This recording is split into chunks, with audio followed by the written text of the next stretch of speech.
Let's start with the latest on the effort to oust San Mateo County Sheriff Christina Corpus. Corpus and her legal team are making one last push for county supervisors to wait until a civil grand jury can hear the case. And that hearing before a retired judge is set to start on Monday. I-Team reporter Dan Noyes is here with the very latest. You've been following this story for months. Well, Larry and Kristen, this was the first appearance for Tom Perez since he joined the Corpus legal team. And today he called on San Mateo County supervisors to put their hearings on hold. Tom Perez is a former high-level official in the Obama and Biden administrations, a civil rights prosecutor at the Department of Justice. But today, he had one request for the San Mateo County supervisors on behalf of Sheriff Christina Corpus. And the request is that the civil grand jury proceeding, which would give a community a voice in this matter, proceed first. Perez argued that a jury of her peers should handle the case, and the two of the supervisors had already made up their minds and announced the sheriff should be fired. Perez said Sheriff Corpus was a target virtually from the day she started in the department. She walks in her first day in the job, or one of her first days. How you doing? She's asked by somebody, you look like you should be barefoot and pregnant in the kitchen. That's one of her colleagues. When Corpus became sheriff, Perez told the supervisors she had to change that culture and bring reform in many areas, including deputy overtime. The pushback led to an investigation by retired Judge LaDoris Cordell.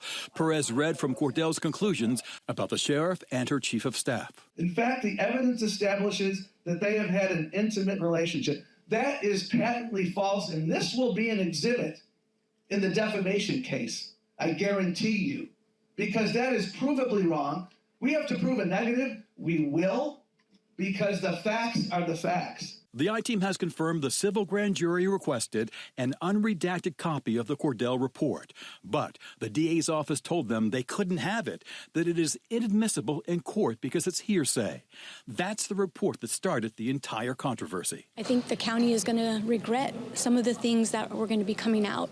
The truth will be told, and I think that the county will be embarrassed as to what their actions have been towards me. Late today, Board President David Canepa told me the supervisors may decide to pause their process to allow the grand jury to handle the matter, but not at this point. To me, I don't think that's the prudent way to go about it. I think we have these procedures in place. I do think there will be a time and place where the board takes its final action where that can be considered.